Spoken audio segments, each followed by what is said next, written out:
Hello बच्चों, क्या हाल। सो thermochemistry thermochemistry भाई जो टॉपिक है उसमें क्या है, आसान तो है लेकिन एक समस्या है कि क्वेश्चन जो आता है उस क्वेश्चन में हमको खुद देखना पड़ता है एग्जैक्टली क्या चीज़ कैसे यूज़ करनी है। ठीक है, मतलब सब डेटा तुम्हें दिया होगा, कुछ पर्टिकुलर चीज़ कैलकुलेट करनी है तो कैसे कैलकुलेट करें, किस रूट से जाएं, ये हमें डिसाइड करना होगा। इसलिए कई बच्चों से क्या थर्मोकेमिस्ट्री में गलतियां भी होती हैं। चलो देखते हैं क्वेश्चंस, तो आइडिया थोड़ा क्लियर होना शुरू हो जाएगा। जैसे अब स्क्रीन पे जो क्वेश्चन दिख रहा है, बेसिकली देखो तो व्हाट इज रेशियो पूछा है एंथैल्पी का on combustion of hydrogen atom to steam to the combustion of equal mass of hydrogen molecule to steam. अच्छा देखो, हाइड्रोजन मॉलिक्यूल को अगर हम स्टीम में बदलें तो हम रिएक्शन ऐसे लिख सकते हैं कि H2 gas plus half O2 gas से H2O गैस। हाइड्रोजन मॉलिक्यूल को स्टीम में बदल रहे हैं तो ये रिएक्शन है, और इसका डेल्टा H हमें दिया भी है -242 किलो जूल। अब अगर इक्वल मास हाइड्रोजन एटम का लेकर उसको स्टीम में कन्वर्ट करें तो भाई यहाँ H2 के अंदर 2 H है कि नहीं, मतलब मास इसका कितना है 2। तो इक्वल मास अगर हाइड्रोजन एटम का लें तो ऐसे ही तो लिखेंगे 2H गैस, और इसको अगर बदलें स्टीम में तो भाई देखो ये रिएक्शन होगी, और ये रिएक्शन होगी तो हमें ये डेल्टा H निकालना है।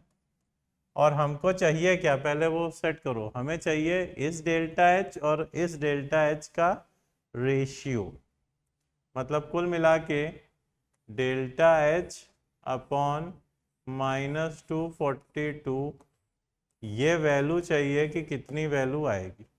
तो पहला जरूरी है कि क्वेश्चन देखें समझें कि बताना क्या है आखिर, उसके बाद फिर कैलकुलेशन। अब इसमें तुम्हें एक चीज दिया है, बॉन्ड एंथैल्पी HH बॉन्ड की। तो हम क्या कर रहे हैं, एक साइकिल बना रहे हैं। H2 को अगर 2H में ब्रेक करें तो 436 किलो जूल लगेगी हीट। अच्छा, हमें पता है कि पाथ कोई भी हो एंथैल्पी चेंज सेम ही आएगा अगर इनिशियल फाइनल पॉइंट सेम है। तो एक पाथ तो हमने ये लिया, इसका एंथैल्पी चेंज आ रहा है डेल्टा H, और मतलब एक पाथ हमने ये लिया, इसका एंथैल्पी चेंज आ रहा है -242। दूसरा पाथ हमने ये लिया, इसका एंथैल्पी चेंज इसके बराबर ही होगा। तो दैट मीन्स अगर हम वैल्यू लिखें तो वैल्यू इस तरीके से लिख सकते हैं, ये डेल्टा H है -242, ये होना चाहिए 436 प्लस डेल्टा H के बराबर। तो डेल्टा H जो निकालना है वो वैल्यू कितनी आ जाएगी, -242 -436। तो ये वैल्यू हो गई 6 + 2 8, 4 + 3 7, 4 + 2 6, -678 आ गई वैल्यू। तो हमें चाहिए रेशियो इस डेल्टा H का और इसका, तो ये कितना हुआ, ये हुआ -678 डिवाइडेड बाई -242। आया कि नहीं। अच्छा, अगर इसको ऑब्जर्व करें तो हमें दिख रहा है ये रेशियो 2 से तो बड़ा है लेकिन 3 से छोटा है। अब इसमें कोई दिख रहा है 2 से बड़ा और 3 से छोटा, यही दिख रहा है। तो हम डायरेक्ट बोल सकते हैं कि भाई क्या आना चाहिए, ये 2.80 के बराबर लगभग लगभग आना चाहिए।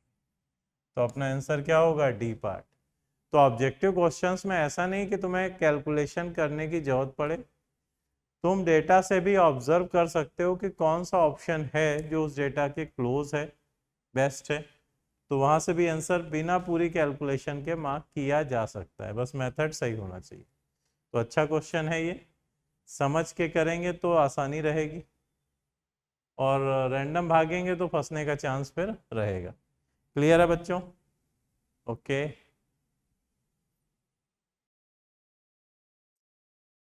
ठीक है भाई, स्क्रीन पर ये जो क्वेश्चन दिख रहा है, तो इसमें है क्या कि हमें ये फॉलोइंग दो रिएक्शंस दी हैं, दोनों एक्सोथर्मिक हैं, और एक एक्सपेरिमेंट करा रहे हैं जिसमें हमने 1 मोल HAuBr4 का लिया है। 1 मोल किसका लिया है? HAuBr4 का। और 4 मोल HCl के लिए, 4 मोल HCl के लिए, और इनको हम 0.44 किलो कैलोरी हीट सप्लाई करते हैं। तो पूछा जा रहा है कितना परसेंट HAuBr4 कन्वर्ट होगा HAuCl4 में। ठीक है भाई, तो सबसे पहले तो हमें रिएक्शन लिखनी पड़ेगी HAuBr4 की HCl के साथ। तो अगर इन दो इक्वेशंस को ध्यान से देखो तो एक रिएक्टेंट रिएक्शन में है HAuBr4 और एक है HCl। तो दोनों को रिएक्टेंट साइड कैसे लाएंगे? ऐसे लाएंगे कि अगर हम फर्स्ट से सेकेंड रिएक्शन सब्सट्रैक्ट कर दें तो काम बन जाएगा। तो अगर फर्स्ट से सब्सट्रैक्ट करें सेकेंड, या सेकेंड को रिवर्स करके ऐड कर दें फर्स्ट में, तो ये बनेगा HAuBr4 प्लस 4 HCl, तो ये बन जाएगा HAuCl4 प्लस 4 HBr। ये बनेगा भाई। अब ये बनेगा तो इसका एंथैल्पी चेंज होना कितना चाहिए? इसका डेल्टा H निकालेंगे भाई, फर्स्ट से सेकंड सब्सट्रैक्ट कर दें तो काम बन जाएगा। और फर्स्ट से सेकंड सब्सट्रैक्ट करें तो -28 प्लस 36.8, ये डेल्टा H की वैल्यू आएगी जो कि आ रही है 8.8 किलो कैलोरी। अच्छा, अब 8.8 किलो कैलोरी, इसका मतलब अगर हीट एब्जॉर्ब हो रही है तो हम बोल सकते हैं कि 1 मोल HAuBr4 4 मोल HCl के साथ पूरा रिएक्ट करेगा, 100% रिएक्ट करेगा। लेकिन क्वेश्चन में तुमको दिया है कि भाई हीट जो एब्जॉर्ब हो रही है दैट इज 0.44 किलो कैलोरी। तो कितना कन्वर्जन होगा, कितना परसेंट कन्वर्जन होगा? तो भाई देखो, 100% कन्वर्जन कब था? जब 8.8 किलो कैलोरी हीट एब्जॉर्ब हो रही थी, ठीक, तब 100% कन्वर्जन था। तो हम ऐसे लिख सकते हैं कि भाई जब 8.8 किलो कैलोरी हीट एब्जॉर्ब हुई तो कन्वर्जन हुआ 100%। तो अगर 0.44 किलो कैलोरी हीट एब्जॉर्ब हो रही है तो कन्वर्जन कितना हुआ? 100 डिवाइडेड बाई 8.8 इंटू 0.44। ठीक है भाई, तो कितना आ रहा है ये आ रहा है 5%। तो ये वैल्यू निकल रही है 5%। इसका मतलब इतनी हीट अगर एब्जॉर्ब कराएंगे तो केवल 5% ही रिएक्शन आगे जा पाएगी, 5% का ही कन्वर्जन हो पाएगा। तो आंसर क्या लग रहा है? Best see part. क्लियर हुआ पॉइंट? तो क्वेश्चन देखने में लग रहा है बड़ा, बट एक बार पढ़ें, समझें, देखें कि बोला क्या जा रहा है, और उस हिसाब से हम लोग आगे बढ़ सकते हैं। Clear point?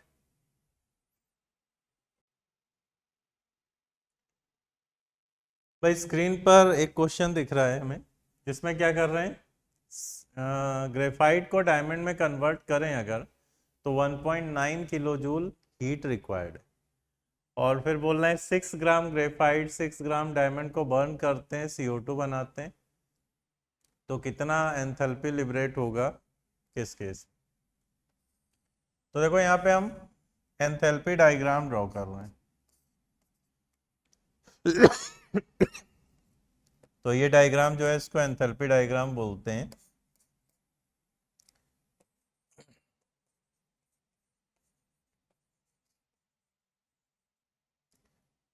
अब एंथैल्पी डायग्राम में अगर तुम नोटिस करो तो भाई ग्रेफाइट का लेवल तो रहेगा डायमंड से नीचे, क्योंकि ग्रेफाइट ज़्यादा स्टेबल है, इसकी एंथैल्पी कम होगी। तो ये तो रिप्रेजेंट कर रहा है डायमंड को, एंड दिस इज ग्रेफाइट।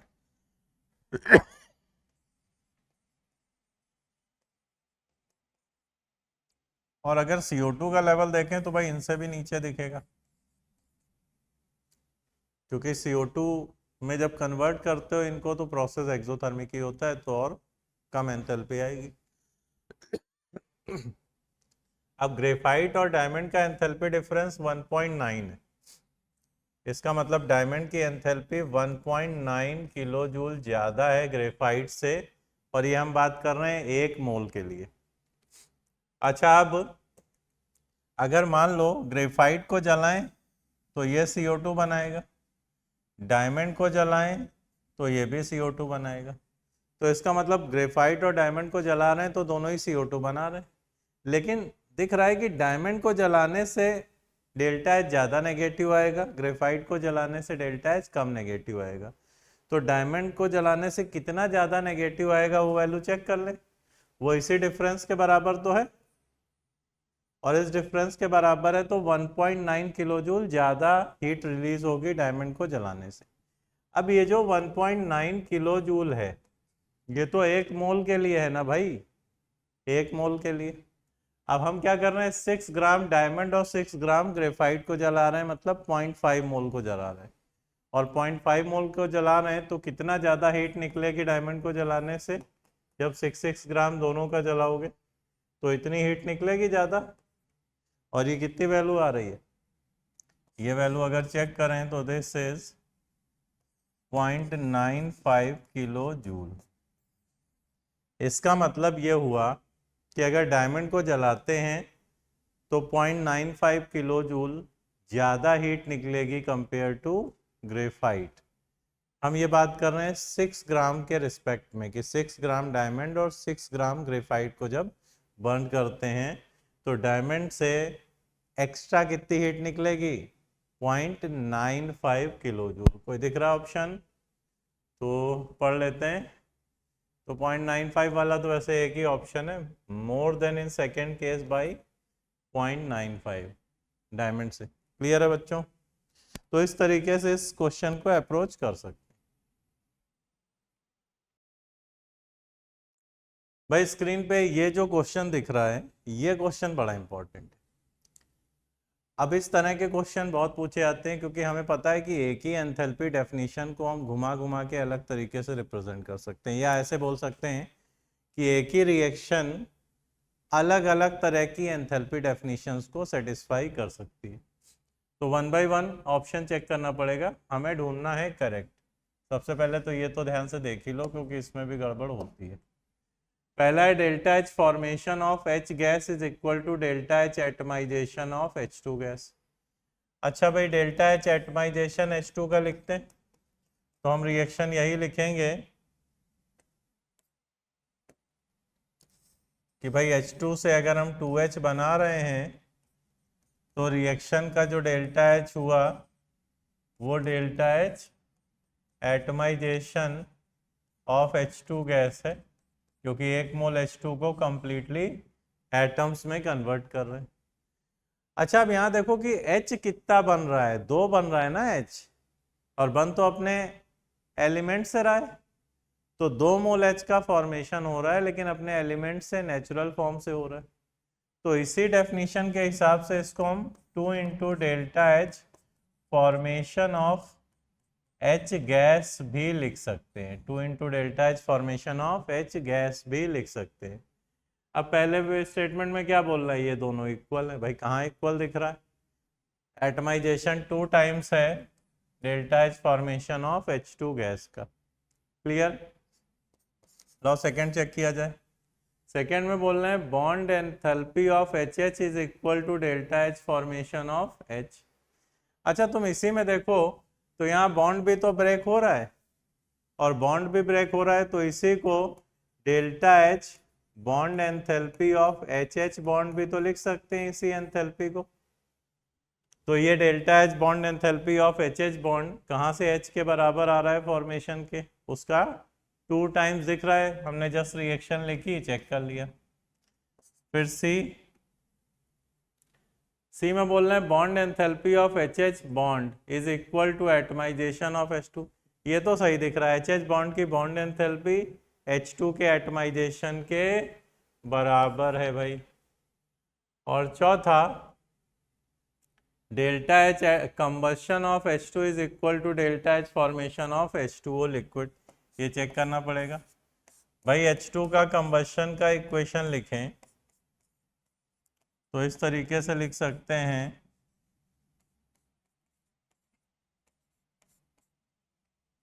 ठीक। अब इस रिएक्शन के डेल्टा एच को हम delta H combustion of H2 gas भी बोल सकते हैं, और इसी को delta H formation of H2O भी बोल सकते हैं, ठीक है।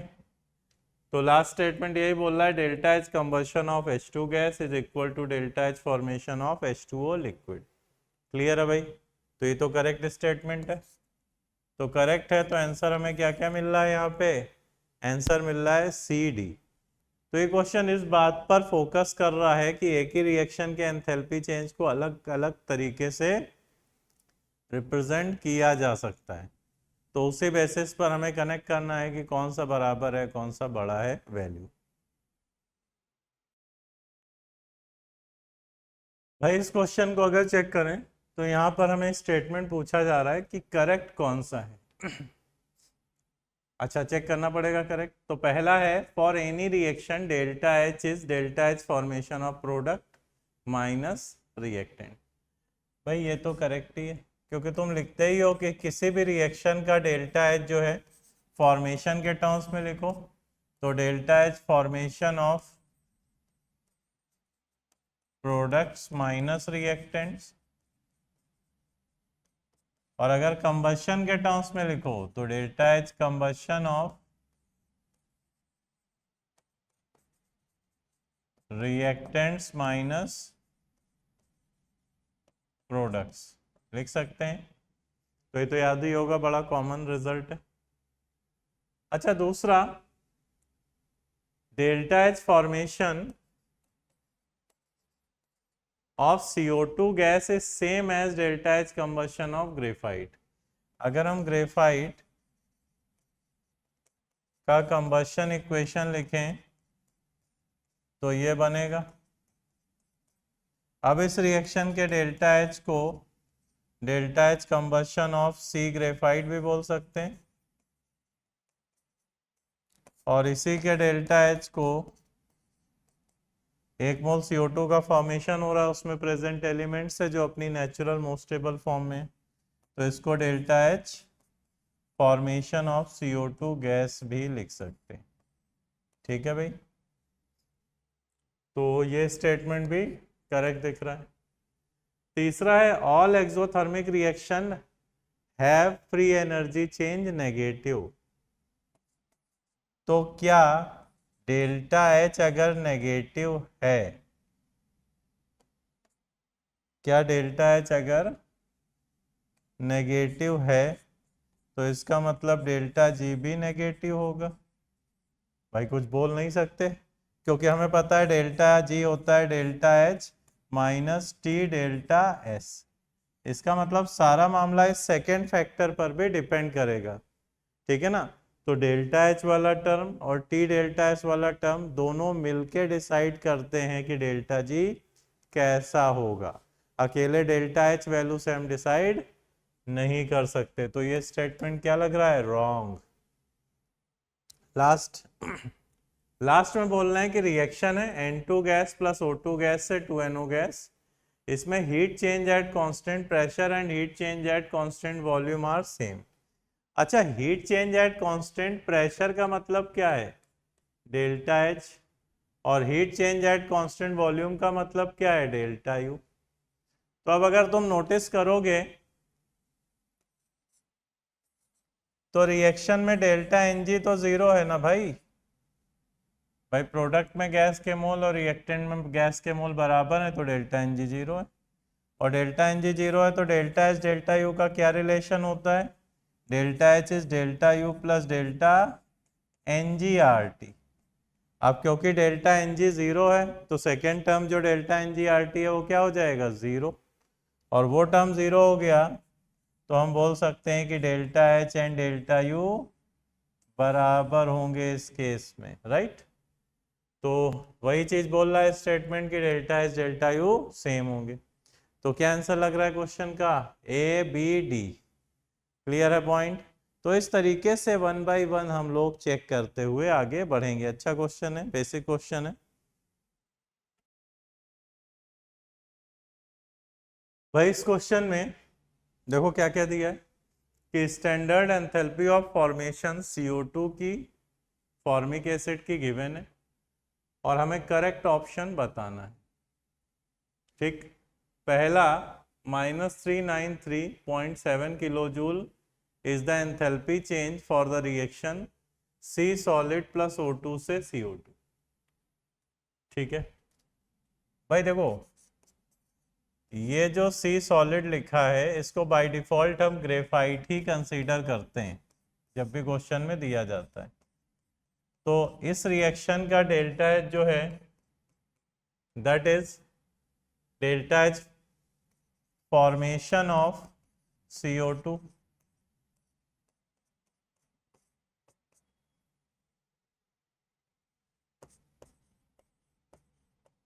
इस रिएक्शन का डेल्टा एच क्या है? Delta H formation of CO2 है भाई, और delta H formation of CO2 है तो सही लिखा है पहला स्टेटमेंट कि जो गिवन रिएक्शन है उसका डेल्टा एच इतना ही होगा जितना delta H formation of CO2 का होगा। सेकेंड, इस रिएक्शन का डेल्टा एच क्या होगा वो देखना है। तो अगर ये रिएक्शन देखें CO2 gas plus H2 gas से HCOOH गैस,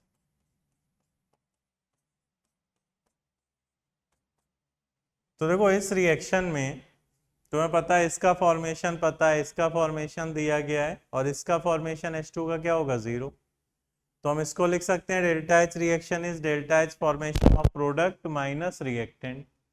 तो प्रोडक्ट का है -409.2 और रिएक्टेंट का है -393, तो हो जाएगा प्लस, तो ये आ जाएगा डेल्टा एच रिएक्शन। और डेल्टा एच रिएक्शन तो ये वैल्यू कितनी आ रही जरा चेक कर लें। तो ये हो गया -409.72 सॉरी, और दूसरा 393.7, तो ये 15.5 ही आ रहा है भाई, एग्जैक्ट वही क्वेश्चन में दिया है। तो ये करेक्ट हो जाएगा -15.5 किलो जूल। तो सेकेंड स्टेटमेंट देखो करेक्ट है। तीसरा, enthalpy change for the reaction this is this. अब भाई एंथैल्पी चेंज इस रिएक्शन का अगर हम बात करें तो हमें ऊपर डेटा केवल दिया गया है CO2 के फॉर्मेशन का और फॉर्मिक एसिड के फॉर्मेशन का। हमें CO के फॉर्मेशन का डेटा नहीं पता, H2O के फॉर्मेशन का डेटा नहीं पता, और ये वैल्यू -409 दी है तो ये वैल्यू दे दी है HCOOH के फॉर्मेशन के बराबर। लेकिन क्या ये इक्वेशन HCOOH के फॉर्मेशन के लिए लग रही है?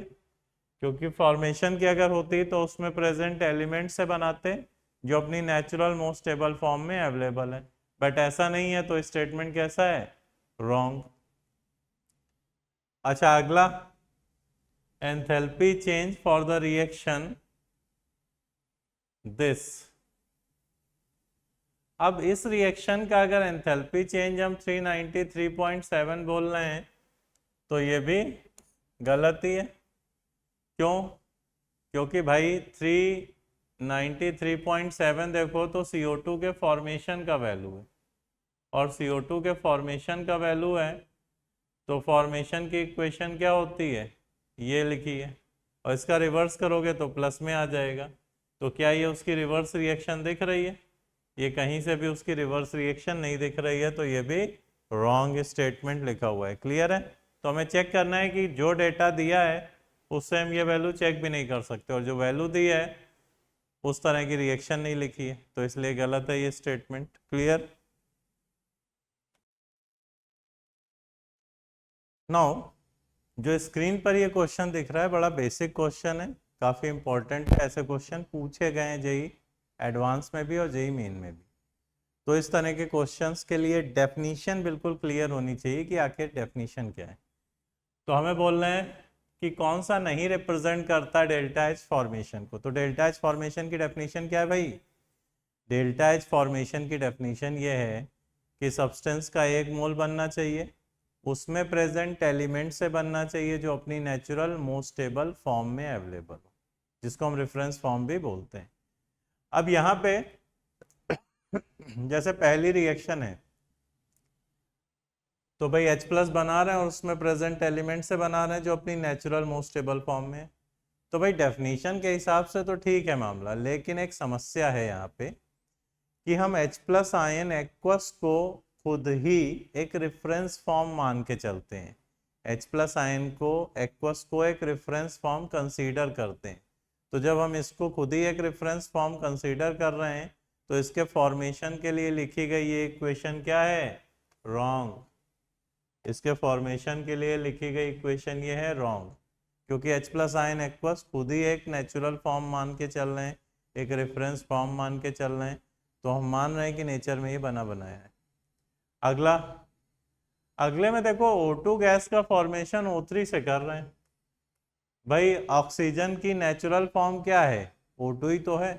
तो इसका मतलब अगर बनाना है तो O2 से ही फॉर्मेशन लिख सकते हैं, किसी और से फॉर्मेशन नहीं लिख सकते। तीसरा भी देखो तो रॉन्ग है, क्योंकि अमोनियम क्लोराइड का फॉर्मेशन तो लिख रहा हो, लेकिन क्या NH4 प्लस एलिमेंटल फॉर्म है, नेचुरल फॉर्म है? नहीं है ना, तो ये चीज रॉन्ग है। अगर इसको बनाना है तो कैसे बनाना पड़ेगा? N2 gas, H2 gas, Cl2 gas, उससे अगर 1 मोल NH4Cl का फॉर्मेशन करेंगे तभी एंथैल्पी चेंज को डेल्टा H फॉर्मेशन बोलेंगे। लास्ट में भी एक समस्या है कि फास्फोरस वाले केस में ब्लैक फास्फोरस होता तो स्टेबल है ज्यादा, बट व्हाइट फास्फोरस को हम रेफरेंस फॉर्म मान के चलते हैं, व्हाइट फास्फोरस, इसलिए रेफरेंस फॉर्म नहीं है तो रिएक्शन भी डेल्टा H फॉर्मेशन को रिप्रेजेंट नहीं करेगा। क्लियर है? तो क्वेश्चन प्योरली डेफिनेशन बेस है, हमें डेफिनेशन अगर क्लियर है तो तुरंत हम कर सकते हैं चीजें सॉल्व। क्लियर है पॉइंट? तो ये जो क्वेश्चन स्क्रीन पे दिख रहा है अपनी, अच्छा क्वेश्चन है। अब इसमें क्या है कि अपने को रिएक्शन दी जा रही है कि A+2B से 3C, ये रिएक्शन, और इसमें एंथैल्पी चेंज जो है 300 केल्विन पे -10 है। इसका डेल्टा H है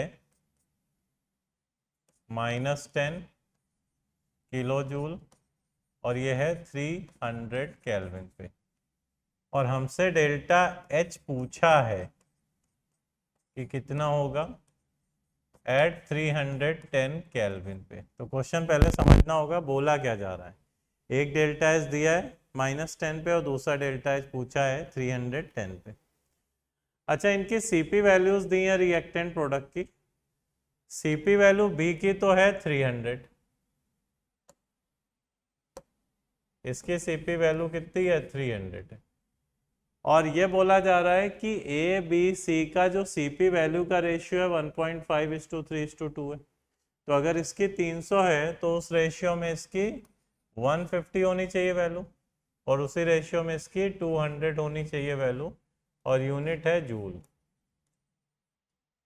तो हमें याद होगा किरचॉफ्स इक्वेशन पता है कि अगर एक टेम्परेचर पे डेल्टा H गिवन हो, दूसरे टेम्परेचर पे निकालना हो तो यूजिंग किरचॉफ्स इक्वेशन हम लोग कैलकुलेशन कर सकते हैं।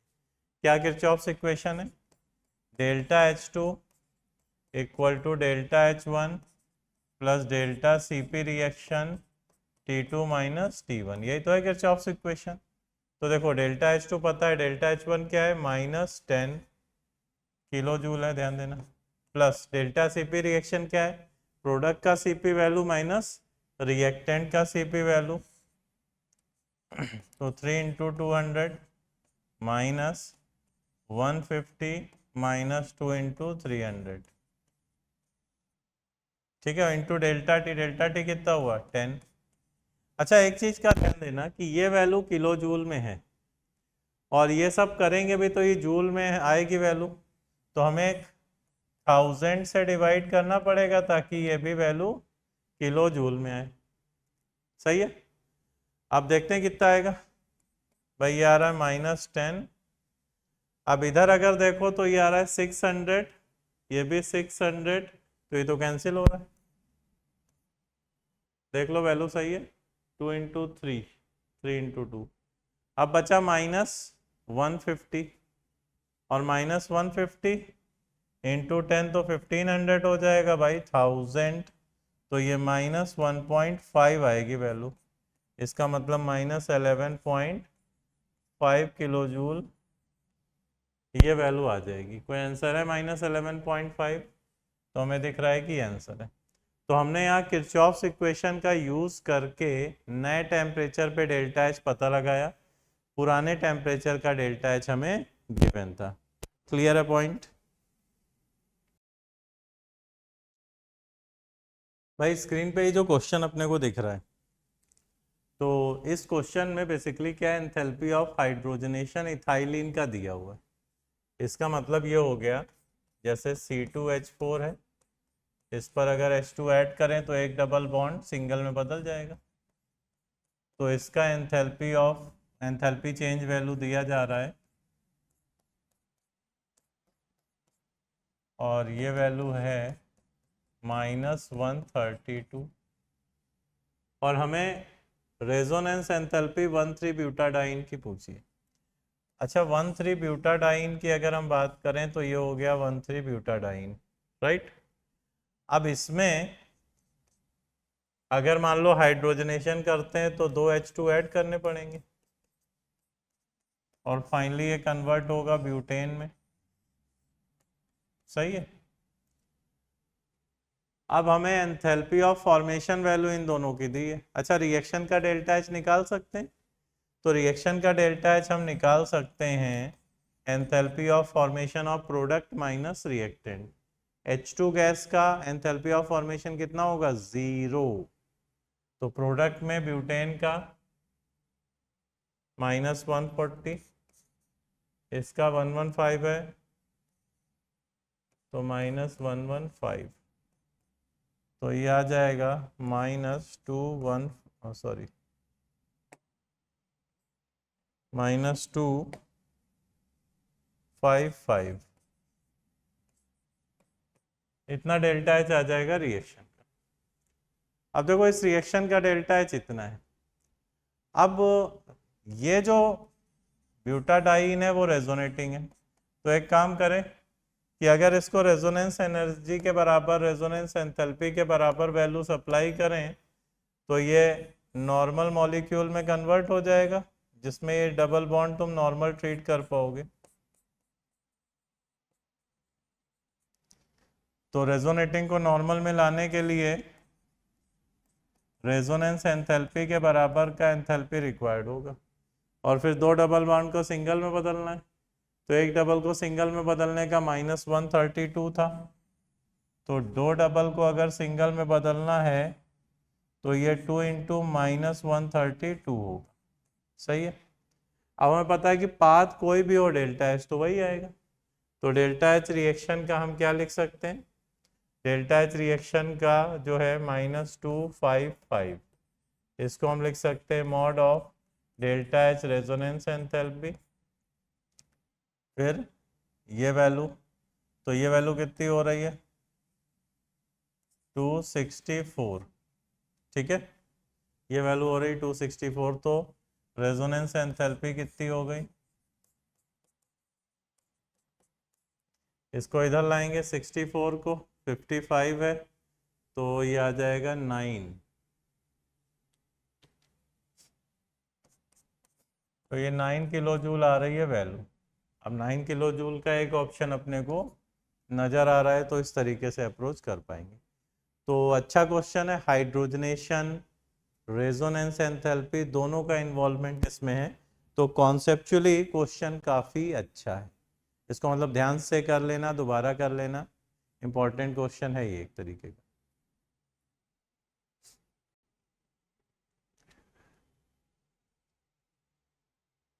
देखो इस क्वेश्चन में बेसिकली दिया क्या जा रहा है कि हमें रिएक्शन लिखनी है और उसके सामने उसका डेल्टा एच वैल्यू दिया गया है, और करेक्ट स्टेटमेंट जो है इन वैल्यूज की मदद से चेक करना है। ठीक है, तो हम 1 बाय 1 स्टेटमेंट पे जाएंगे।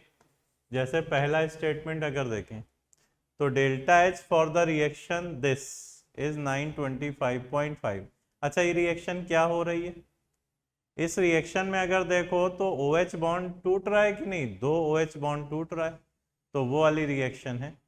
और 2 OH बॉन्ड अगर टूट रहा है तो हमें अगर इसका चेक करना है वैल्यू, तो एक चीज़ देखते हैं कि OH बॉन्ड की बॉन्ड एंथैल्पी कहीं से हमें मिल जाए तो काम बन जाएगा।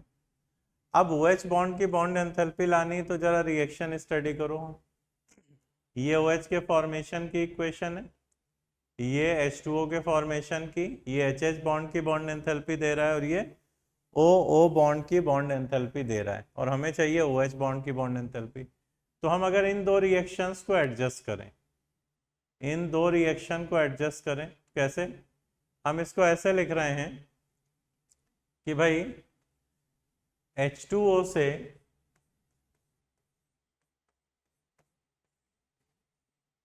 OH प्लस H, ऐसे लिखा, H2O से OH प्लस H। अब H2O से OH प्लस H लिखा तो यहाँ पे हमें OH बॉन्ड की बॉन्ड एंथैल्पी मिल जाएगी। अब OH बॉन्ड की बॉन्ड एंथैल्पी मिल जाएगी, लेकिन हमें और कुछ दिया भी नहीं डेटा। तो एक काम करते हैं, इसको जो डेटा दिया उसके हिसाब से सेटिंग करते हैं। हाफ H2 लिख दिया, रिएक्शन बैलेंस है। अब रिएक्शन बैलेंस है तो इस रिएक्शन का डेल्टा H क्या लिख सकते हैं? इसका डेल्टा H हम लिख सकते हैं enthalpy of formation of product minus reactant से।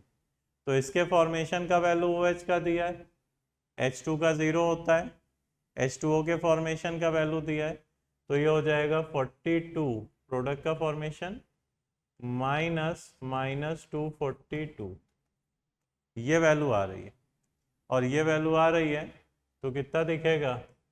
284 किलो जूल। तो इस रिएक्शन का डेल्टा एच दिख रहा है 284 किलो जूल। सही है। अब इसको एक अल्टरनेट पाथ से जाते हैं। तो अल्टरनेट पाथ में सबसे पहले हम इसको एटम्स में कन्वर्ट कर रहे हैं, 2H plus O gas atom, और फिर इसको फाइनली प्रोडक्ट में ला दें। अब 2H प्लस O किया और फिर प्रोडक्ट में ला रहा हूँ, तो यहाँ जो एंथैल्पी रिक्वायर होगी, यहाँ क्या रिक्वायर होगी? 2 OH बॉन्ड की बॉन्ड एंथैल्पी के बराबर रिक्वायर होगी कि नहीं वैल्यू? देखो तब इसको ब्रेक कर पाओगे 2H एंड O में। और यहाँ क्या होगा? एक OH की बॉन्ड एंथैल्पी के बराबर तो बन रहा है और हाफ H2 भी बन रहा है, तो हाफ ऑफ HH बॉन्ड भी बन रहा है। तो ये वैल्यू जो 284 है, इसको हम ऐसे लिख सकते हैं, इन दोनों में देखो एक OH बचा, एक OH के फॉर्मेशन मतलब बॉन्ड की बॉन्ड एंथैल्पी, और माइनस HH बॉन्ड की। HH बॉन्ड कितना है? 436, तो माइनस 436, ये हाफ करके है, तो हाफ इंटू 436 ये बनेगा। और हाफ इंटू 436 बनेगा तो इसमें चेक करो 218 आ रहा है। तो OH बॉन्ड की बॉन्ड एंथैल्पी जो आ रही है, इधर ले आओ, 284 प्लस 218, तो कितनी आ जाएगी? 8 4 12 हो गया, 8 1 9 1 10 हो गया, 2 2 4 1 5 हो गया। तो ये 504 आ रही है। अच्छा ये 504 आ रही है, सॉरी 502 आ रही है, ये वैल्यू 502 आ गई। अब चेक करना शुरू करते हैं। तो पहला बोल रहे हैं, तो पहला का मतलब है 2 OH बॉन्ड टूट रहे हैं, और 2 OH बॉन्ड टूट रहे हैं तो एक OH की अगर 502 है तो 2 OH की 1004 आएगी कि नहीं? जबकि दिया 925.5, तो ये तो गड़बड़ है। दूसरा delta H for the reaction this, यहाँ पे OH बॉन्ड की बॉन्ड एंथैल्पी OH के बराबर की वैल्यू लगेगी कि नहीं? 502, तो ये दिया भी 502 है, तो ये करेक्ट है। तीसरा enthalpy of formation of H gas, तो H गैस बनाओगे तो उसकी एलिमेंटल फॉर्म से बनाओगे। तो ये देखो यहाँ 2 मोल H गैस के फॉर्मेशन का वैल्यू है 436, तो 1 मोल के फॉर्मेशन का वैल्यू कितना होगा? 436/2, तो ये आ जाएगा 218। तो यहाँ वैल्यू 218 तो सही है, लेकिन माइनस में लिखा है, तो माइनस वाला मामला गड़बड़ है, ये क्या होना चाहिए प्लस। और चौथा, enthalpy of formation of OH is 42। तो enthalpy of formation of OH is 42 हमें रिएक्शन में भी लिखा है, तो आंसर क्या हो गया BD। तो ध्यान दे लेना, इस तरीके से कैलकुलेट करेंगे। अच्छा क्वेश्चन है, हमें क्वेश्चन में जो इंफॉर्मेशन दी जा रही है रिएक्शन के अकॉर्डिंग हमें उसको चेक करना है कि कितनी आएगी। Clear point? ओके। सो बच्चों, स्क्रीन पर ये जो क्वेश्चन दिख रहा है, इसमें हमें रिएक्शन दी गई है, उनका डेल्टा एस दिया गया है। तो हमें क्या करना है कि ये इंफॉर्मेशन, मतलब ये स्टेटमेंट चेक करने हैं इनकी मदद से। ठीक है, अब जैसे पहला चेक करना है डेल्टा एच, इस रिएक्शन का चेक करना है। अच्छा, इस रिएक्शन का चेक करना है तो इसमें दो बॉन्ड टूट रहे हैं कि नहीं OH, तो कुल मिला के दो OH का हमें एंथैल्पी चेंज चाहिए। दो OH का एंथैल्पी चेंज चाहिए, तो देखो हमें ये रिएक्शन का डेटा दिया, इसको यूज करके शायद आ जाए। चेक करें। ओके, तो देखो H2 gas plus half O2 gas और इससे H2O गैस।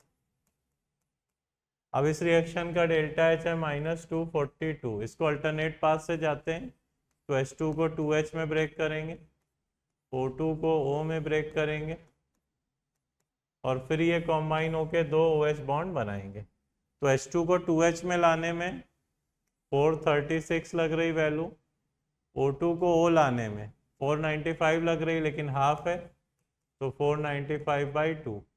और इधर ये जब एटम कॉम्बाइन होंगे तो दो OH बॉन्ड बनेंगे, तो -2 into delta H bond enthalpy of OH bond. तो देखते हैं, बैलेंस करें अगर, तो 242 होना चाहिए 436 plus 495/2 -2 into delta H bond enthalpy of OH bond. और हमें OH बॉन्ड की बॉन्ड एंथैल्पी का ट्वाइस ही चाहिए, ये रिएक्शन उसका ट्वाइस लिखा हुआ है। तो अगर देखें तो 2 into delta H bond enthalpy of OH bond, ये वैल्यू सिंप्लीफाई करो थोड़ा, तो ये 925.5 आ रही है। इसका मतलब ये पहला ऑप्शन तो करेक्ट है। अच्छा, सेकंड ऑप्शन में भी OH की बॉन्ड एंथैल्पी पूछी है, तो ये दो OH की अगर 925.5 आ रही, तो एक OH की इसका आधा आएगा, और इसका आधा कहीं भी देख के नहीं लग रहा कि 502 आएगा, उससे तो कम ही आएगा। तो ऑब्जर्वेशन से ही बोल सकते हो सेकंड ऑप्शन रॉन्ग है। फिर इसके बाद enthalpy of formation of H gas -218 है। अब देखो दो H के फॉर्मेशन का वैल्यू 436 है, तो एक H के फॉर्मेशन का वैल्यू 436/2 218 आएगा, लेकिन ये पॉजिटिव आ रहा है ना, और दिया तो नेगेटिव है, तो इसलिए ये भी रॉन्ग है। चौथा, enthalpy of formation of OH is 42। अच्छा, पहली रिएक्शन को ध्यान से देखो, इसमें OH का ही तो फॉर्मेशन हो रहा है उसमें प्रेजेंट एलिमेंट से, और वैल्यू 42 दी है, तो ये वाला ऑप्शन भी करेक्ट होगा। क्लियर है? तो इस तरीके से हम कर सकते हैं। अच्छा क्वेश्चन है ये भाई। ये वाला क्वेश्चन जो है, ये अगर नोटिस कर रहे हैं आप, तो एंथैल्पी की जो डेफिनेशंस हैं उस पर बेस है। तो 1 बाय 1 चेक करते हैं कि कौन कौन सी डेफिनेशन सेटिस्फाई हो रही हैं, वो करेक्ट ऑप्शन हो जाएगा। जैसे पहला देखो, सी ग्रेफाइट प्लस O2 से CO2, क्या ये फॉर्मेशन है? हाँ, ये फॉर्मेशन है। किसका? CO2 का फॉर्मेशन है,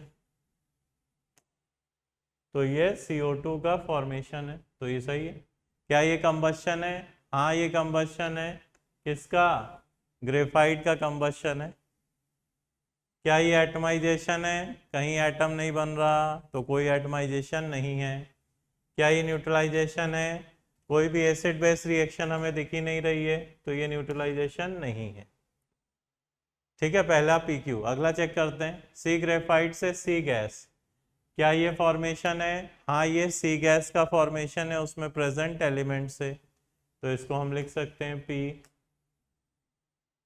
दूसरा, क्या ये कंबशन है? नहीं, ये कंबशन नहीं है, कहीं कोई जल नहीं रहा है। तीसरा, क्या एटमाइजेशन है? बिल्कुल एटमाइजेशन है, सी ग्रेफाइट था सॉलिड, वहां से हम गैसियस सी एटम में कन्वर्ट कर रहे हैं, तो एटमाइजेशन है। क्या न्यूट्रलाइजेशन है? नहीं, कोई भी एसिड बेस रिएक्शन है तो न्यूट्रलाइजेशन नहीं है। लास्ट थर्ड, क्या ये फॉर्मेशन है? कहीं से नहीं दिख रहा फॉर्मेशन, क्योंकि फॉर्मेशन की डेफिनेशन ही सेटिस्फाई नहीं हो रही। इसी तरह कंबशन की भी नहीं हो रही, एटम तो कहीं बन ही नहीं रहा प्रोडक्ट में, तो एटमाइजेशन भी नहीं है। हाँ, लेकिन देखें न्यूट्रलाइजेशन, तो ये देखो है एसिड और ये है बेस, OH आयन बेस से, OH की जगह NaOH भी लिख सकते हो, स्ट्रॉन्ग बेस, तो ये एसिड बेस न्यूट्रलाइजेशन रिएक्शन है। और चौथा, क्या फॉर्मेशन है? भाई फॉर्मेशन नहीं है, क्योंकि कुछ बन नहीं रहा है उसमें प्रेजेंट एलिमेंट से। कंबशन भी नहीं दिख रहा है हमें कि O2 के साथ रिएक्शन हो। तीसरा, एटमाइजेशन, हाँ एटमाइजेशन तो दिख रहा है कि CH4 कंप्लीटली एटम्स में कन्वर्ट हो रहा है गैसियस, और न्यूट्रलाइजेशन है नहीं। तो इस तरीके से हम आंसर चेक कर सकते हैं 1 by 1 एंथैल्पी डेफिनेशन को यूज करते हुए।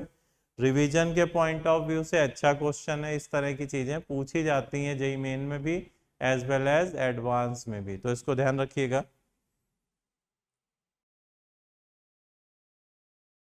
नाउ स्क्रीन पर एक मैच मेकिंग टाइप का क्वेश्चन है, हमें मैच कराना है लिस्ट 1 में गैसेस, लिक्विड वगैरह दिया हुआ है, और राइट साइड उसका डेल्टा एस डेल्टा एच वगैरह दिया हुआ है।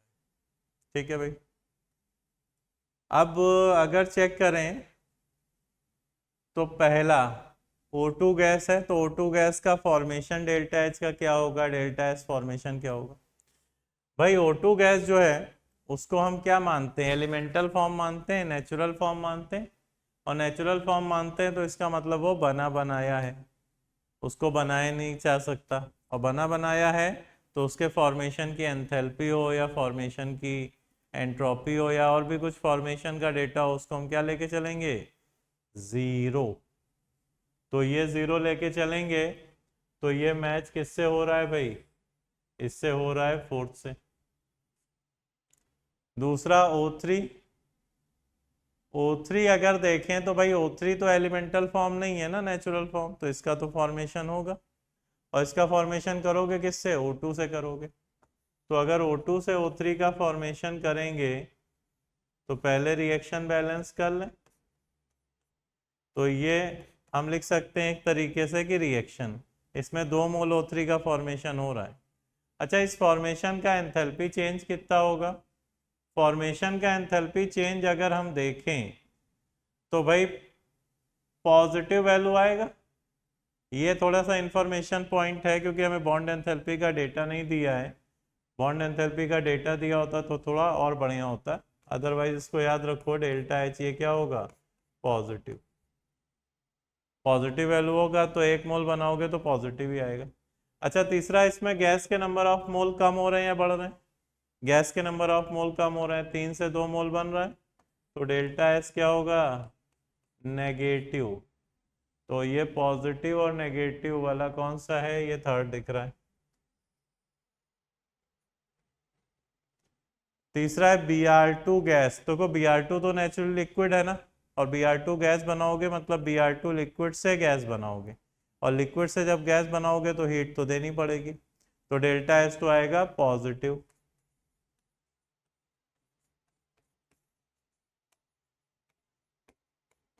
डेल्टा एच कैसा आएगा, पॉजिटिव, और डेल्टा एच पॉजिटिव आएगा। दूसरा, लिक्विड से गैस जाने में एंट्रोपी बढ़ रही है कि नहीं, एंट्रोपी बढ़ रही मतलब डिसऑर्डर की वैल्यू बढ़ रही है,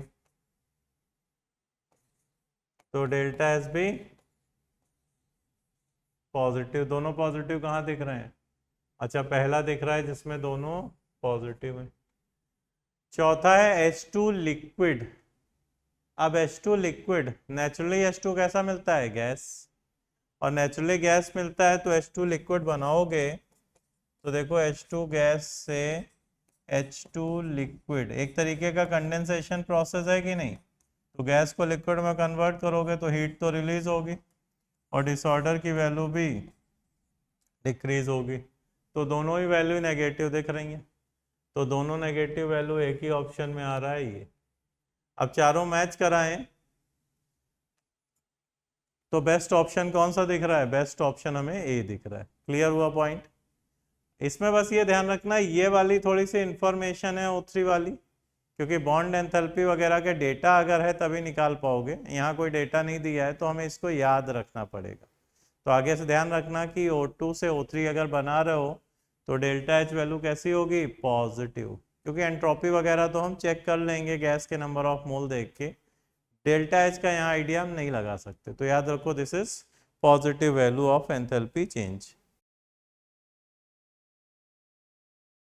भाई स्क्रीन पर क्वेश्चन दिख रहा है जिसमें वेरियस रिएक्शन दी हैं लिस्ट 1 में और डेल्टा H किलो जूल में लिखा हुआ है उसके सामने कुछ कुछ, ये मैच कराना है कौन सा करेक्ट है। अच्छा रिएक्शन के साथ भी कुछ डेल्टा H लिखा हुआ है, रिएक्शन के साथ अगर डेल्टा H लिखा हुआ है इसका मतलब ये है कि अगर इनके स्टोइकोमेट्रिक कोफिशिएंट्स के बराबर मोल लेके रिएक्शन कराते हैं तो इतना चेंज आएगा। जैसे 2 मोल C2H2 5 मोल O2 की रिएक्शन कराओगे तो -2601 किलो जूल का एंथैल्पी चेंज होगा। अच्छा क्वेश्चन में हमसे ही बोला जा रहा है कि हमें 16 ग्राम O2 के करस्पॉन्डिंग वैल्यू बतानी है। 16 ग्राम मतलब 0.5 मोल O2 के करस्पॉन्डिंग वैल्यू चाहिए। तो भाई कैलकुलेट ही करना पड़ेगा यहाँ तो लग रहा है, देखते हैं। देखो पहले केस में O2 कितना है 5 मोल, 5 मोल के करस्पॉन्डिंग वैल्यू इतनी है, ठीक है। तो 0.5 मोल के करस्पॉन्डिंग कितनी होगी, 0.5/5 इंटू -2601, इतनी आएगी वैल्यू। तो ये 260.1 आ रहा है माइनस में, देखो भाई माइनस में 260.1 आ रहा है।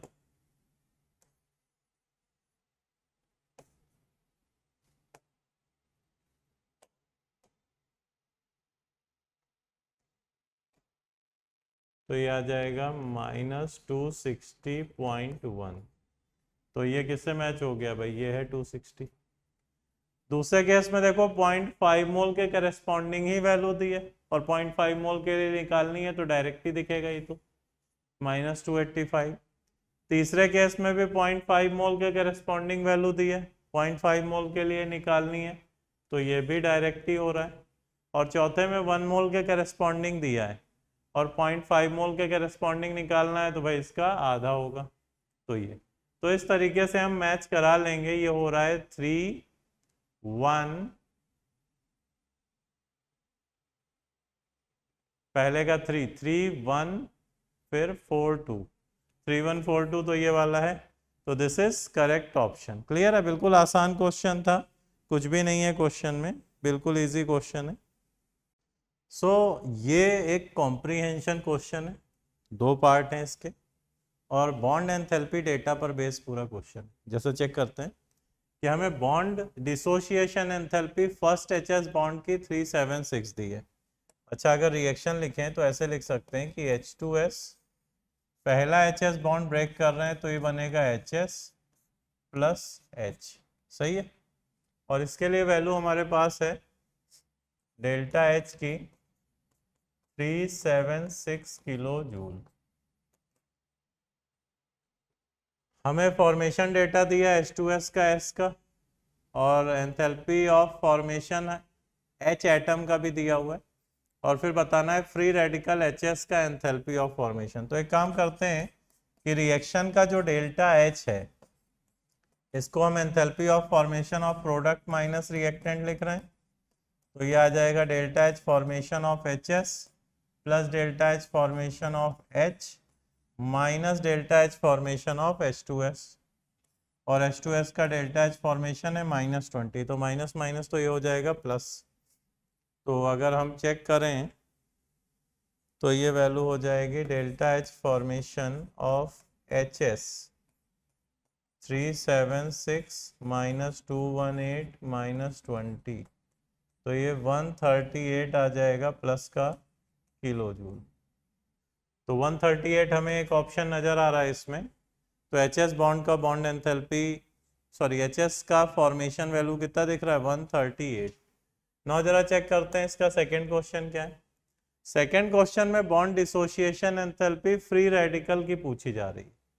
अच्छा, bond dissociation enthalpy free radical की पूछी जा रही है एचएस की, तो अगर इसकी रिएक्शन लिखोगे तो बॉन्ड डिसोसिएशन की रिएक्शन इस तरीके से है। इसका हमको डेल्टा एच बताना है और इसका डेल्टा एच बताना है, तो यहाँ भी अगर हम लगाएं enthalpy of formation of product minus reactant, क्योंकि वो डेटा तो दिया है, तो इस रिएक्शन का डेल्टा एच आ जाएगा, मतलब बॉन्ड डिसोसिएशन एंथैल्पी आ जाएगी एच एस की। तो प्रोडक्ट का फॉर्मेशन देखो कितना है, एच का है 218, सल्फर का 277 दिया है, माइनस एच एस का पिछला डेटा आया 138। तो अगर वैल्यू रखो तो कितना जा रहा है, ये हो रहा है 218 प्लस 277 माइनस 138, 357 आ रहा है। 357 हमको एक आंसर दिया है, तो इस तरीके से ये कंप्लीट करेक्ट हो जाएगा। क्लियर है बच्चों? ओके, ठीक है बच्चों, ये कॉम्प्रीहेंशन जो दिख रहा है थोड़ा कैलकुलेटिव तो है। अब देखते हैं कि पूछा क्या गया है, कैसे कनेक्ट करें जो गिवन इंफॉर्मेशन है उसके थ्रू। तो हमें अमाउंट ऑफ हीट इवॉल्व दिया है during complete combustion of liquid benzene. अच्छा, ये कैलकुलेट किया जा सकता है ये फॉलोइंग डेटा से। ठीक है, डेटा में 18 ग्राम ग्रेफाइट का कंबशन 591 है, 18 ग्राम मतलब 1 mole. Delta H formation H2O liquid का है, heat of formation of liquid benzene का है। तो पहला क्वेश्चन इसमें यह है कि find heat evolve by the combustion of 78 gram benzene. तो 78 ग्राम बेंजीन के कंबशन से हमें बताना है कितना हीट इवॉल्व होगा। तो एक काम करते हैं, पहले लिख लेते हैं इसके कंबशन की इक्वेशन।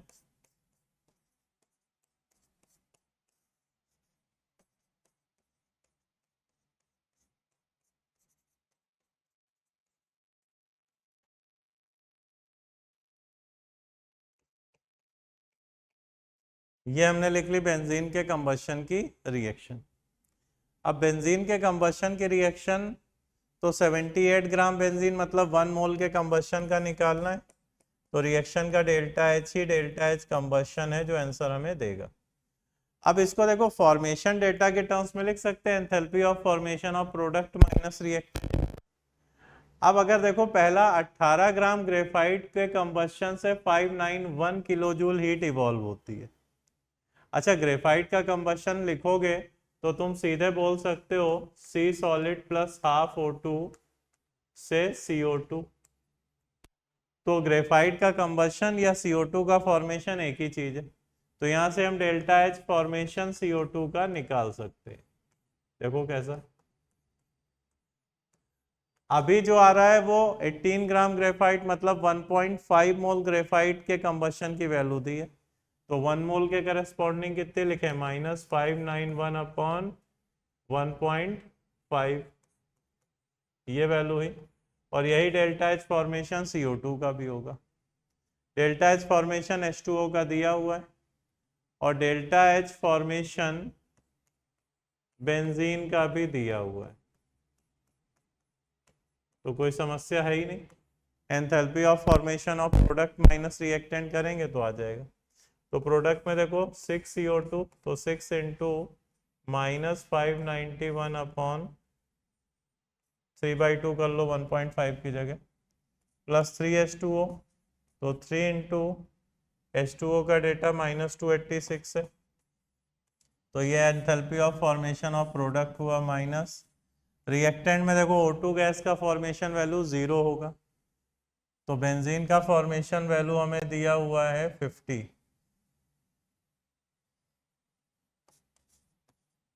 तो ये enthalpy of formation of product minus reactant करेंगे तो आंसर बन जाएगा कि कितनी हीट इवॉल्व हो रही है। चेक कर लेते हैं जरा डेटा कितना आ रहा है वैल्यू ये। तो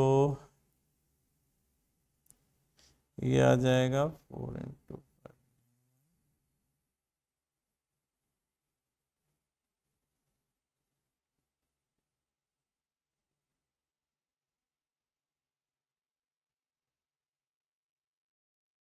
3272 आ रही वैल्यू, माइनस की 3272 किलो जूल, और 3272 एक ही डेटा दिया है, तो बोल सकते हो इतनी हीट इवॉल्व होगी जब हम बेंजीन का कंबशन करेंगे। क्लियर है पॉइंट। ऐसे ही अब एक क्वेश्चन और है इस कॉम्प्रिहेंशन का, उसको भी चेक कर लेते हैं।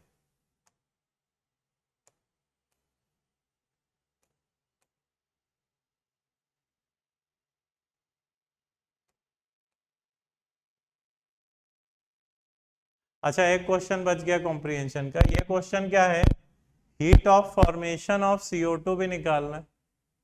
अच्छा, heat of formation of CO2 हम ऑलरेडी कैलकुलेट कर चुके थे इस डेटा से। ठीक है, देखो जरा कि सी ग्रेफाइट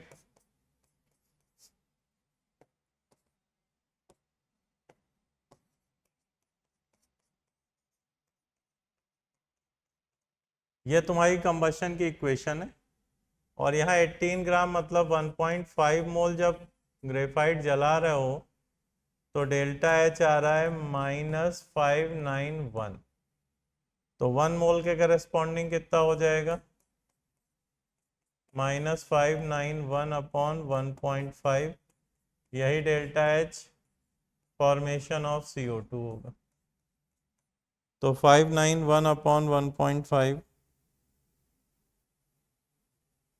तो ये 394 आ रहा है लगभग। तो ये वैल्यू -394 इतनी आ रही। कौन सा ऑप्शन लग रहा है, सी ऑप्शन। क्लियर है बच्चों। तो इस तरीके से हम क्वेश्चन को अप्रोच कर सकते हैं, कुछ भी नहीं है, आसानी से किया जा सकता है। क्लियर है।